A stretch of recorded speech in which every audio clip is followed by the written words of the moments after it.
Hi, I'm Ashley Whitaker. Hi, I'm Melissa Wills. Hello, I'm Princess Young. Hi, I'm Carly Riddle. Felicia Smith. Ashley Young.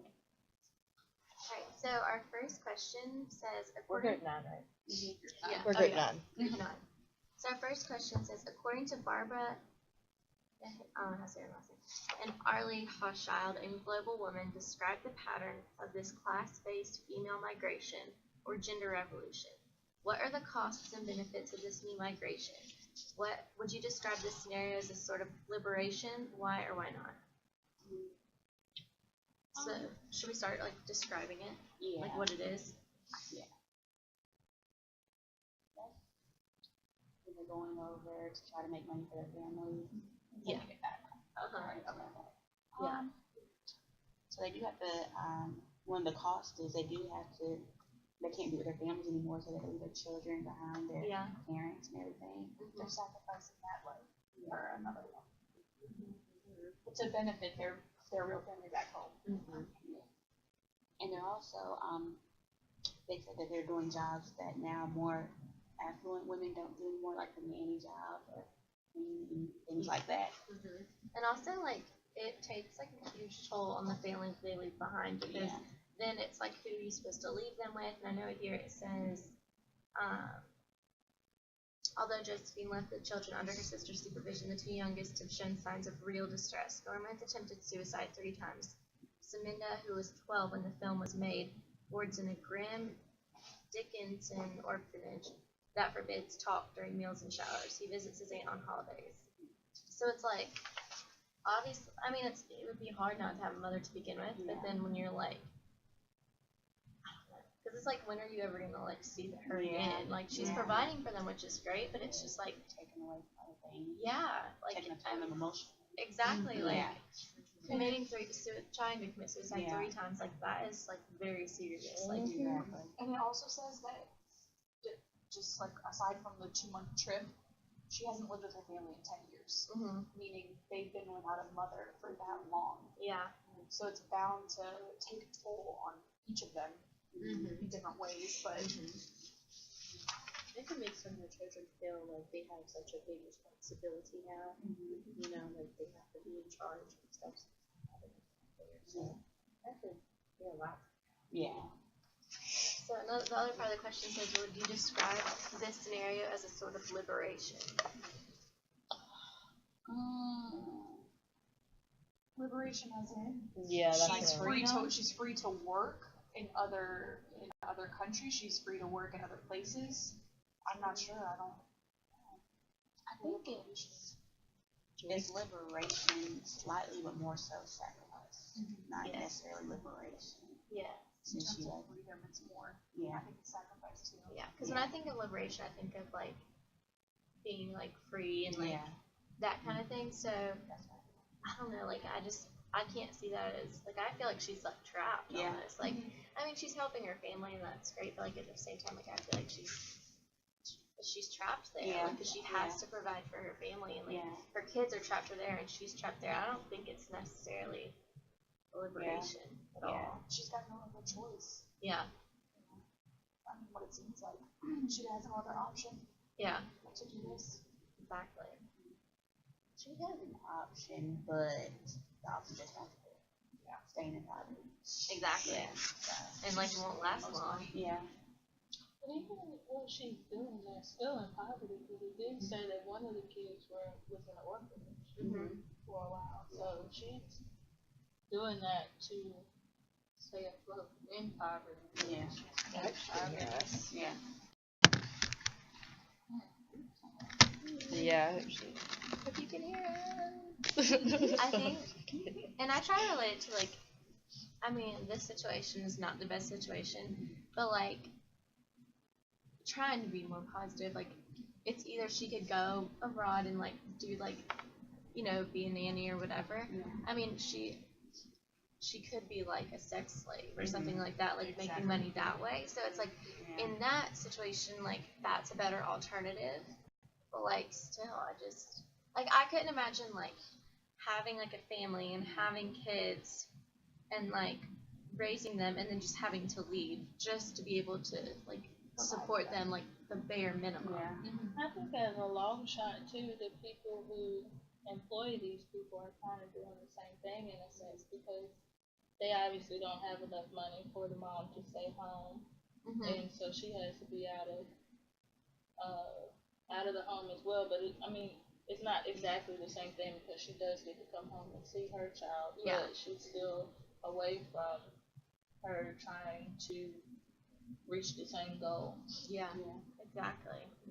I don't know. I was just looking, like, reading through this and like talking about, like, it's great. Like, I'm all for like women working. Like, I think we're way past the like women stay home. Like, unless you want to be a stay at home mom, that's great. But like, in this day and age, like women are out there working and like powerful and stuff.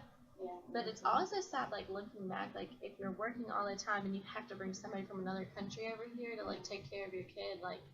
And I don't know, the very first line was like, "Whose baby are you?" And she's like, "No, you're my baby." I was like, kind of like weird to me. Like, I was confused for a second. I had Yeah. to keep reading in order to Exactly. understand what that meant. I don't know. And you can see the way that the labor force is set up because it's obviously cheaper work if the family gets someone from another country when there's plenty of people, I'm sure, around the area who's good nannies or willing to work, but they probably would request more money. And because, like, yeah, I was going to say, like, even because if you're bringing somebody over from wherever, from another country, another place, like, they're going to literally say, like, I will work whatever you need. Like, I just need something. So that does make sense that, like, there's probably people there that would be willing to do it, but, like, they're going to be like, no, you need to pay me this much. Yeah. And the other people are like, just pay me whatever you can. And even the monetary difference, like money, the way money is set up in different countries, like our dollars are more in other countries, so it's probably the same thing if you exchange the money Exactly. dollars. It's crazy because the same thing is going on like here in North Carolina. In one of my classes, last semester, we had someone come talk to us who deals with like the whole sex trade thing, and she was saying there's cases of kids here, like a lot of prevalent cases you don't even know, and there's like little shops around. I mean, that we might just think are regular shops, but there's kids in there who are actually, you know what I'm saying, doing things like that, and it's just terrible. They say, you know, some people come or go to another country working thinking they're going to get this amount of money, but they really are barely getting anything. But to them, it's something. Yeah. But they get tricked into it and they sign some type of thing where they're stuck, basically. So, It's awful. yeah, it is. I just think her story kind of just goes back to this idea that women either have to have a successful career and sacrifice a family, or have the family and not have a career. Like they have to choose. Yeah. Between one or the other. That's a And hard choice to it make, is. though. Like, do you provide for your family, or do you Have a take career. care of your Do you think there has to be that choice? I've always wondered that because people have said like you have to choose work, you have to choose your family, but like I don't know. I think know you should have people. I know people like my mom does both. Like she's been like so prevalent in my life, but she's a kindergarten teacher, so she works and works and works. But all she has summers off. So I guess a lot of it depends on like what job you have. Yeah. But like I think my mom like balanced. She didn't have to choose. Like Yeah. My mom hasn't had to choose. yeah. She doesn't. Yeah, but I really think it depends on like where you are in life. Like my mom, she's had to work too, but she's always been there, like you said, like your mom, she's always been there for me. You know what I'm saying? But then again, she's like retired military, so she does have some backup, and she's working. It's not like Right. whereas I know someone whose mom like had them young, and then had their brother young, and then the next one like right after didn't finish school, so she's constantly working because she can't barely make ends meet compared to my mom. Like she can make a meet, so she has time for me and had time for my sister and things like that, time for my daughter. You know what I'm saying? But your mom is constantly gone. She doesn't pay too much attention to you, and so sometimes I feel like some people do have to choose. Yeah. And And it's how do you sad. tell your children, like, look, I have to work. Yeah.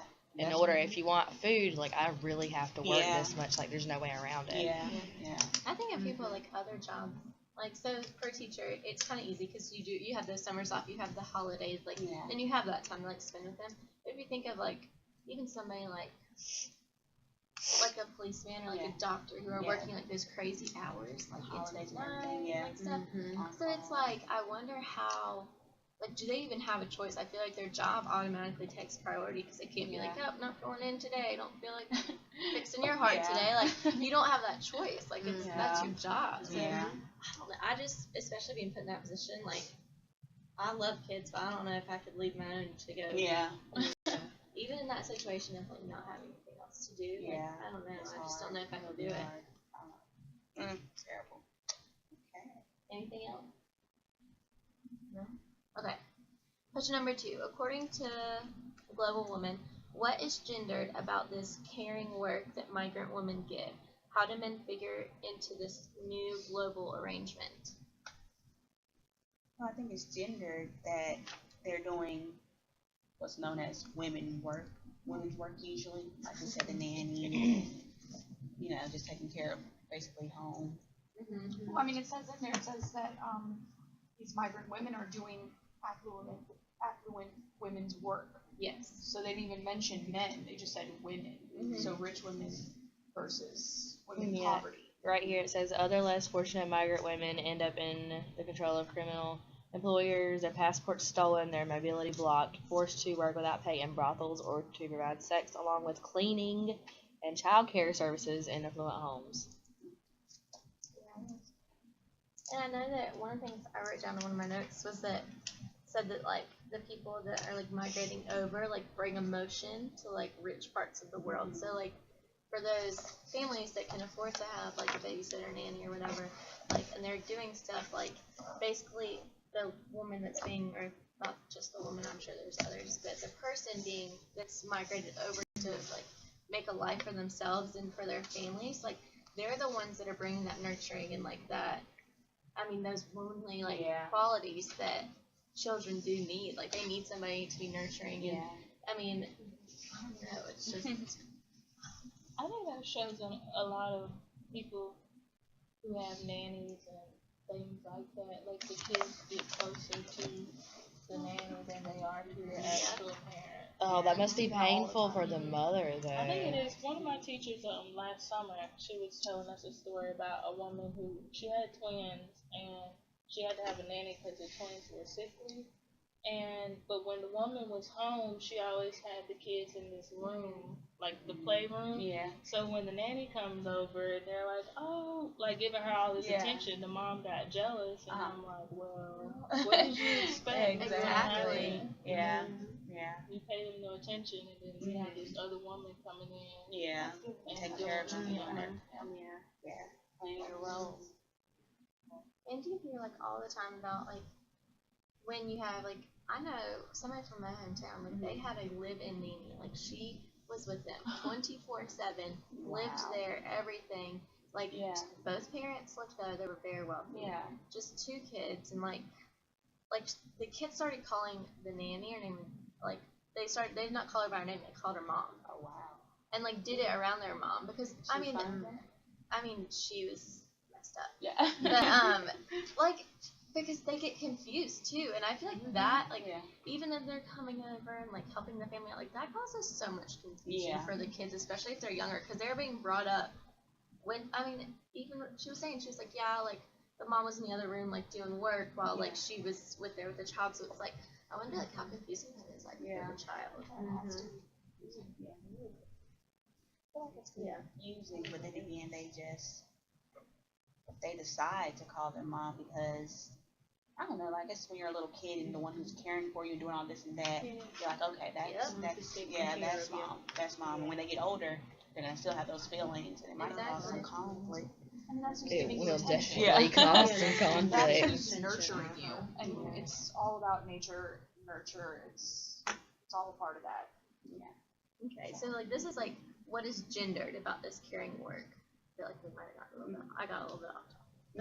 So like I feel like about like the emotion and the cleaning and stuff, like that's all like that's like a woman's job. Yeah. Of women. As if a migrant man came over and he tried to take care of somebody's kids, they would be like, are you serious right now? Like, do you really think you can take care of my kids or sleep in the house? Yeah. Well, that's like another whole thing with like the whole gender perspective is like the like you don't see many like male like nannies or male babysitters. Like you really don't. Like it's Yeah. a predominantly like female profession, I guess you would say. Yeah. So like, I don't know, and that, because I think a lot of it has to do with if you're like a nanny, then you're supposed to basically. I mean, I'm sure it varies between different houses, but you cook, clean, do the dishes, you do the laundry, you clean the house, take care of the kids, you feed. Like you are in charge of everything, and I feel like how this is so gendered is because they don't like that's I mean according to society that's not a man's job. Yeah. Like a woman is the one that takes care of everything. Yeah. So I don't know. Yeah. What was the second part of the question? It said, how do men figure into this new global arrangement? I was gonna say they really don't. Yeah, not in this. No. Not anything. I mean, People it, look at you like you're weird. I mean, they're Yeah. the breadwinner, so they probably paid for them to come over. Yeah. Mhm. The expenses. Yeah. That's probably I just, yeah, like I really don't know how they do. Like, how to. So like, okay, so the nanny comes over and stays with the kid while the mom and dad work. But like realistically, even if they didn't have a nanny, I feel like the dad would still do the same thing he's been doing. Yeah. True. like I'm a CNA, and I sat with these two twin little girls, and overnight, and when everybody woke up, I had to take care of one of the little girls because she was really sick. But when I was getting the little girl up and ready for breakfast, the dad was on his way out to work. I mean, he was like, "How was the night?" I said, "Good." He's like, "Okay, see you later." That was it. I mean, he obviously was the one Yeah. to get up in the morning and go to work. Yeah. And And for everything. And I think that a lot of times it has such like a negative like connotation to it. Like the men don't care. The men like this is what they want to do. They want to work. And I'm sure that's true. But like a lot of times I feel like that's like how they feel like they have to do. Like I know a lot. Like I've heard of people that have been like, you know, I just feel like I'm not a man because I can't provide for you. oh or yeah, that kind that's of a, thing. Yeah. And that's like a serious concern because they've been so socialized to be like, we, you know, as a man, I have to provide for my family. I have to have a stable income. I have to have a stable household, like Yeah. that kind of thing. So like, I'm trying to give the men the benefit of the doubt because not all of them are like that. Yeah, But like, I do feel like some of them like would much rather be at home with Yeah. their kids than working. Yeah. So Yeah, and this man seemed like he would, but he would rather be there and help look after. But Yeah. he had no choice. I was gonna mean, say, has it's like to he doesn't have that provide. opportunity. Yeah. I feel like we just can't write them off so easily because we never really know how they're feeling. Yeah. Exactly. Sometimes they case don't is want to be home, different. and It sometimes is. they do. and But then they have no choice. They might not want to express how they really feel because of how we feel like men shouldn't Exactly. express their emotion or yeah. Exactly. And I think that really does have a lot to do with it. It's like they don't. This is okay, in my own opinion. I feel like if a man like in their mind they might consider themselves to be like going soft or like like not being like the manly man, like if they're staying home. Like I tell you what, I feel like I mean I don't have kids, but if I saw a stay at home dad like taking care of their kids by himself, like that is a manly man right there. Like doing all that work. Yeah.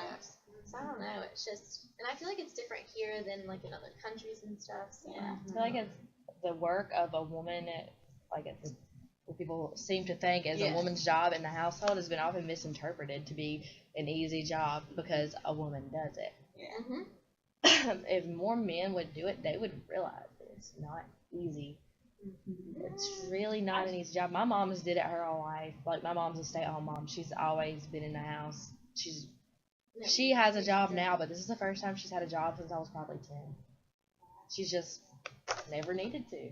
My dad's been the man who brings in the money, and my mom just kind of took care of things, had dinner ready as soon as he got home, and it's just the way I've been brought up. And I mean, I'm obviously here, so I want to change that because I don't want to. I mean, I want to try to have that balance. Yeah. But Exactly. I mean, I don't know. It's just Yeah. I feel like I've never really thought about this, and it's making my head hurt. I feel like It's different. some men do know how hard it is to raise kids like by yourself.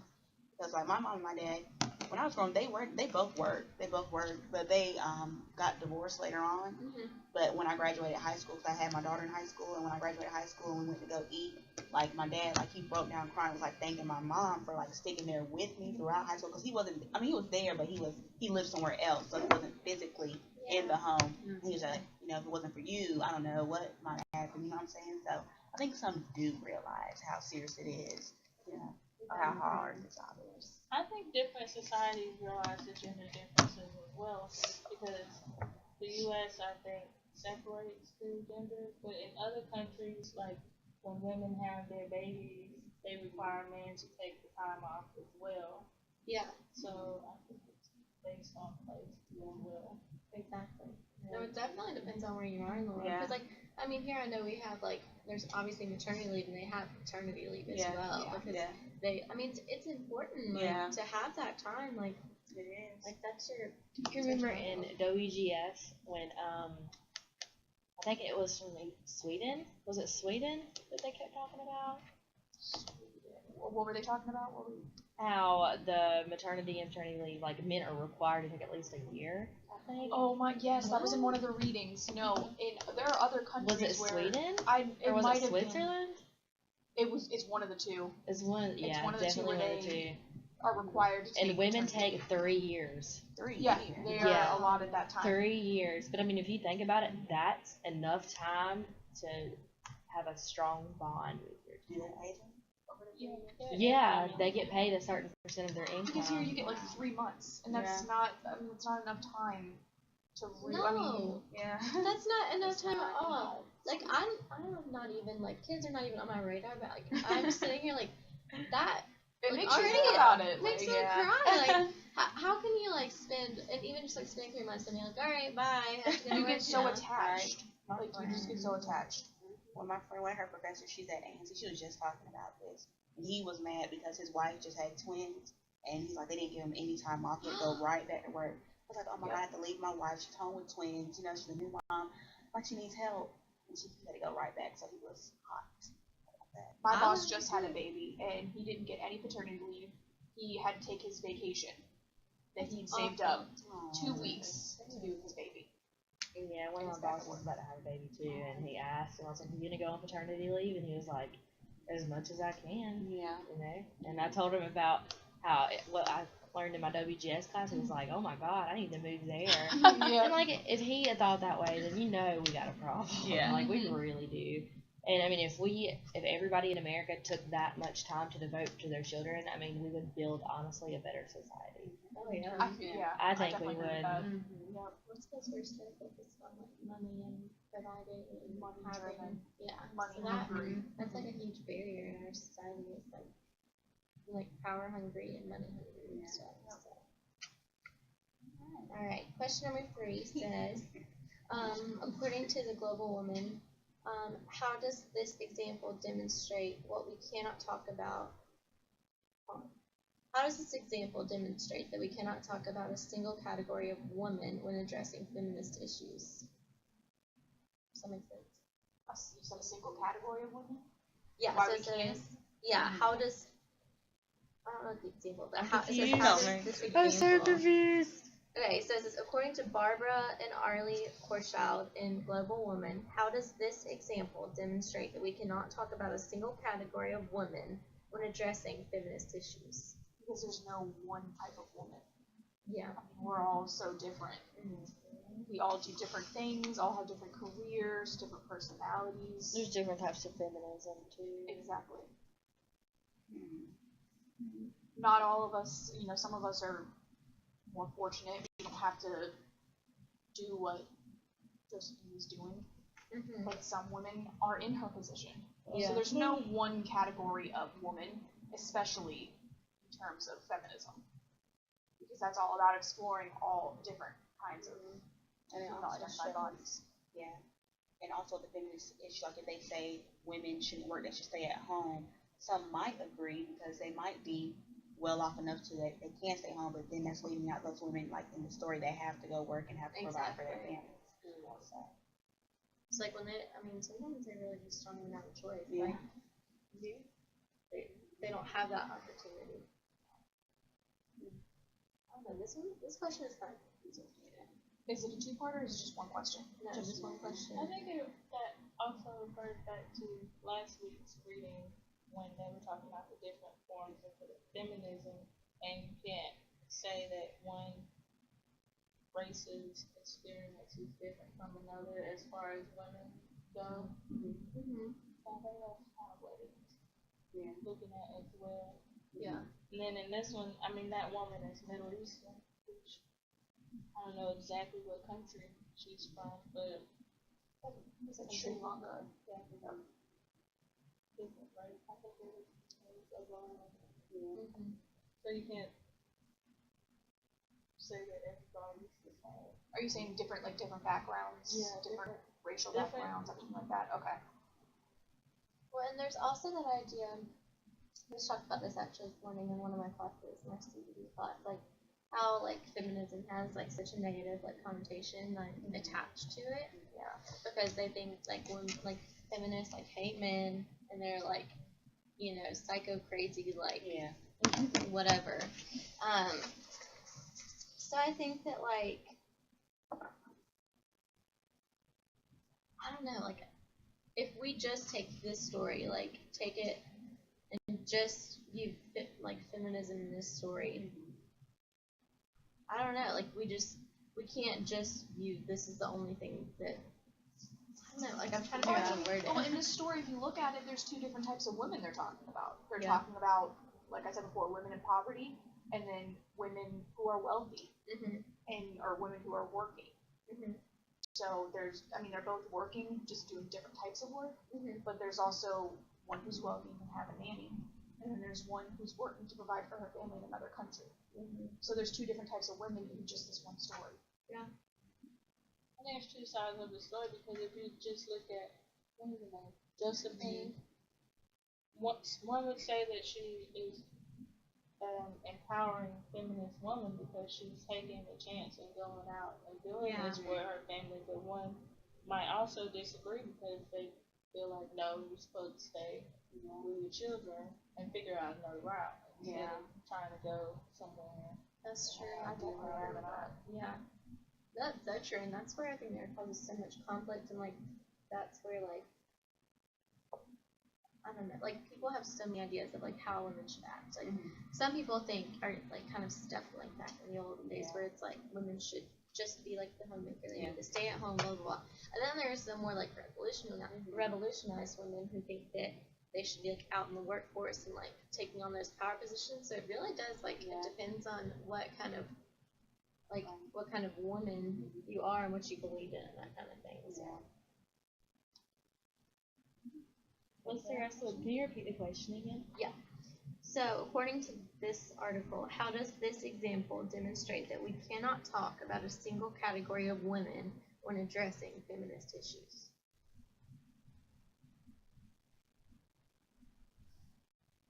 I'm trying to think of something to add to it, but y'all basically said it all.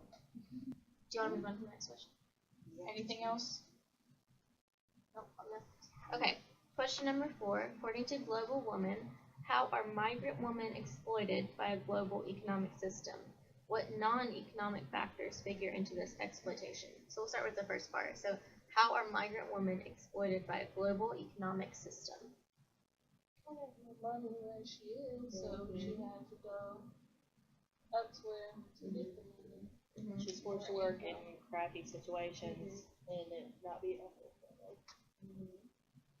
Sometimes she's forced to even, sell her body. Mm-hmm. So, She was lucky in this situation. She didn't have to. yeah. She found another way, but like that's what I was saying. Like there is that. Yeah. I mean, it can happen, and it happens like all the time. Yeah. Sometimes that's the only option. Yeah. If you're providing for a family, you can't find the domestic work. You have to sell yourself. You literally don't have a choice.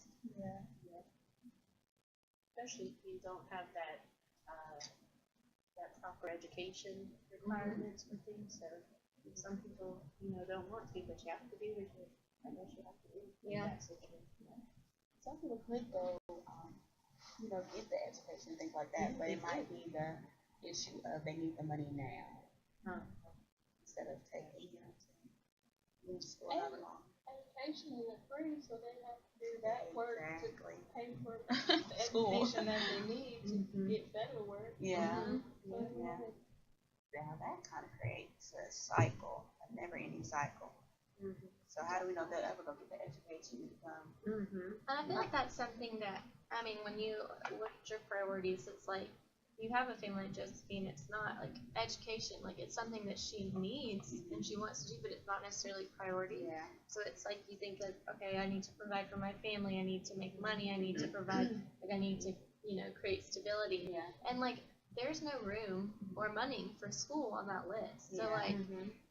like it sucks because that's like what they need. Like Yeah. they do need that school so they can get a better job in order to provide more for their family, in order to create Yeah. that stability.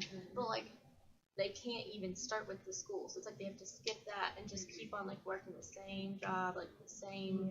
Exactly. Exactly. What non-economic factors figure into this exploitation?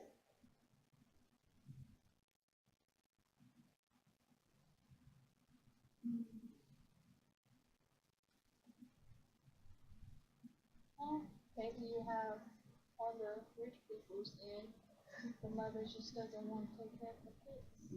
Yeah. So she'd rather have somebody else come in and do it. She Yeah. can't handle it. A lot of mothers can't. They can't handle the responsibility. I think they can, and baby pops out. Different story. I mean, that's how that family was, like, I was telling you about, they had a nanny. So I used to babysit for them, like, when the nanny, like, couldn't be there. And, like, it wasn't a money issue. They were, like, extremely wealthy. The dad's a doctor, the mom didn't do anything. But she had 2 kids and just couldn't do, like, she just didn't feel like she could handle it. And It might have been like a postpartum depression kind of thing. yeah. And there was a lot of psychological stuff going on, so that's also something that's not economic, is like that, like dealing with like the postpartum depression, dealing with other, like even like issues from the mom's like childhood, like maybe she had really bad like parents, or maybe Yeah. she had like really difficult situations to deal with in her childhood. I think that plays a huge part in that kind of stuff, because they may feel like for example, say that the mom's mom like wasn't a good mother to her, so like then the mom has no idea how to be that mom, like that good mom, because she's never had that example in her life. So I think stuff like that, like how they're treated growing up, plays a huge part in it as well. So we should consider background, Mm-hmm. psychological, emotional, mental, all those types of issues. We should just include all of those in terms of non-economic issues. Yeah. Exactly. And like anything that's not, I mean, I think anything that's not economic like that would apply to this. Like, what non-economic factors figure into this exploitation? Would race, would the woman's race be? Background? Yeah. Any part of background needs to come in. Yeah. I find it funny that, like, like you hear and you see about women having to do like these low jobs and stuff just to keep up, with the house and the kids and stuff, but you don't hear about a lot of men, going through the same issues that the women go through. And there's like single fathers, so I don't even, I kind of don't see why they don't go through the same issues. I don't know. They don't go through, and we just don't hear about them. I think they're just not reported. Yeah. We don't Yeah. hear about them as much, I feel like. Yeah. Well, I guess a lot of it has to do with like if you carry a baby in your stomach, like in your body for that long. I just personally, I don't understand how. Like, how could you not want to take care of like somebody that you gave birth to, like it's your child? But then that also, I mean, that goes back like you don't know what they've been through, like you don't know like what kind of like what stuff like they've been put through in order to be the way that they are. So it's like you kind of have to like think twice about it. Yeah. So. Anything else for that one? No? Alright, we're going to move on to the next reading. So it says, according to Betsy Loophole in What It Means to Be Gendered Me, Away from the Boundaries of a Dichotomous Gender System, What does it mean to be a gender rebel? What are some of the consequences for people who do not follow gender rules? So we'll start with the first one. What does it mean to be a gender rebel?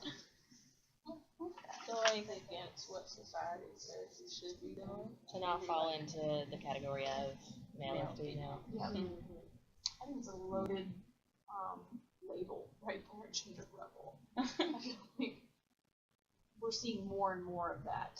Oh yeah, A lot definitely. more of gender rebellion.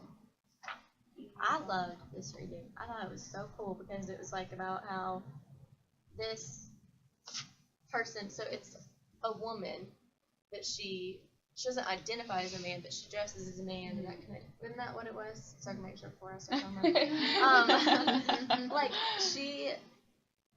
she just said that things I experience, or each day I experience consequences that our gender system has for my identity and interactions. I am a woman who has been called sir so many times that I no longer even hesitate to assume that it is being directed at me. And like, I couldn't do it. Yeah. I could not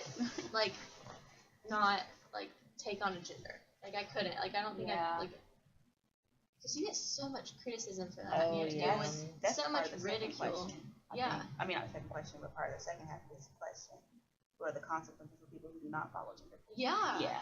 Like there's a huge thing. Like I mean, I want everybody. Like I'm the kind of person where I don't like to be mad at anybody. I want everybody to like me. Like I do not want people staring at me Yeah. and wondering if I'm a boy or a girl. Yeah.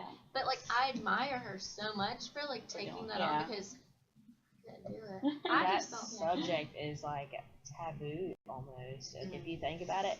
Because if we go out in public and we see a man in high heels and bright pink skinny jeans or something, you know, like we're gonna be like, You're gonna look at that and say, what is that?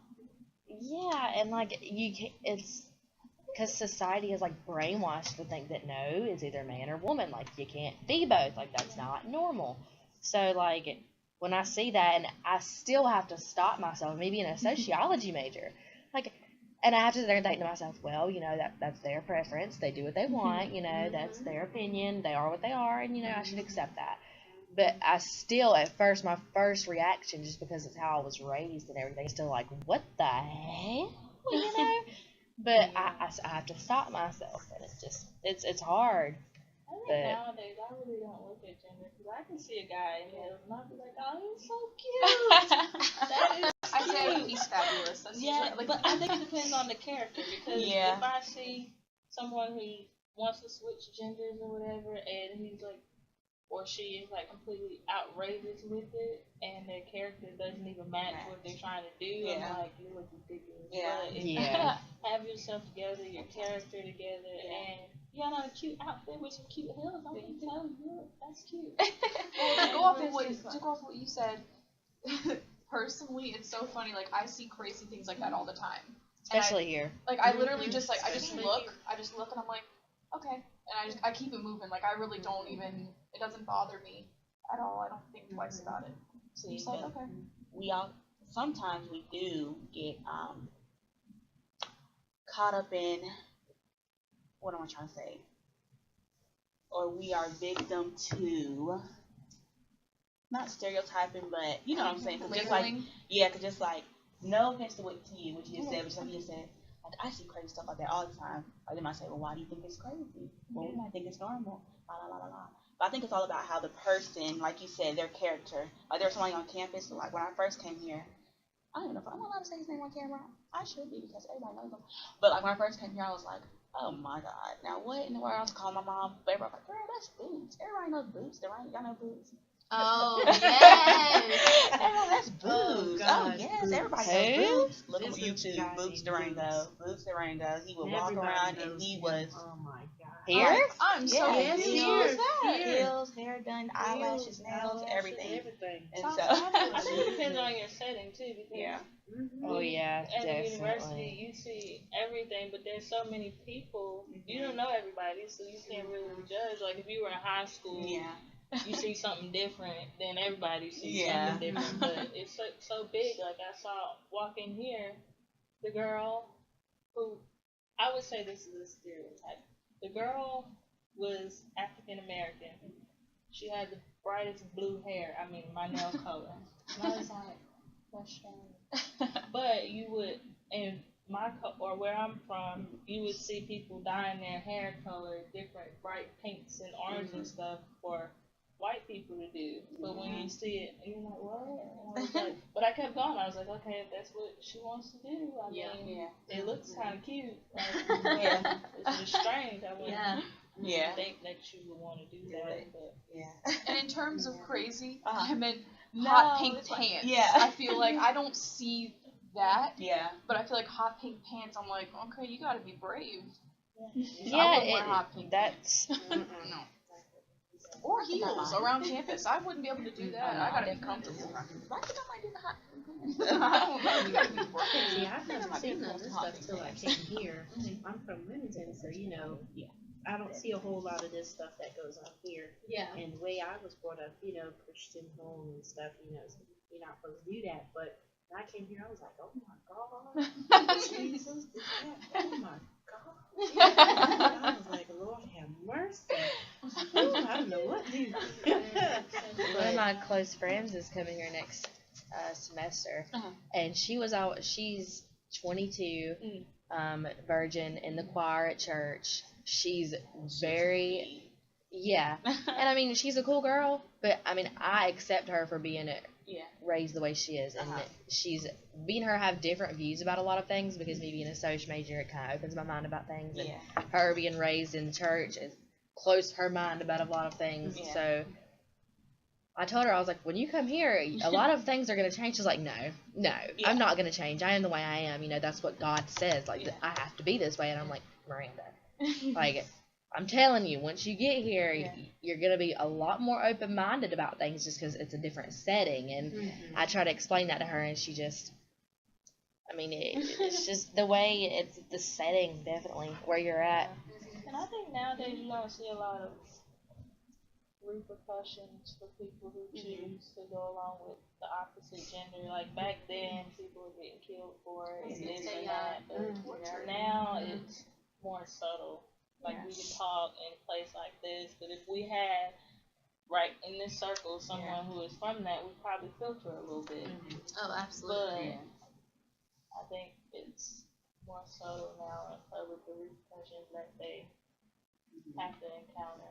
And I think it's more like years back, if this would have happened, it would have been like a physical punishment. It would have been like, you're going to get beaten, you're going to go to jail, maybe even you're going to get killed.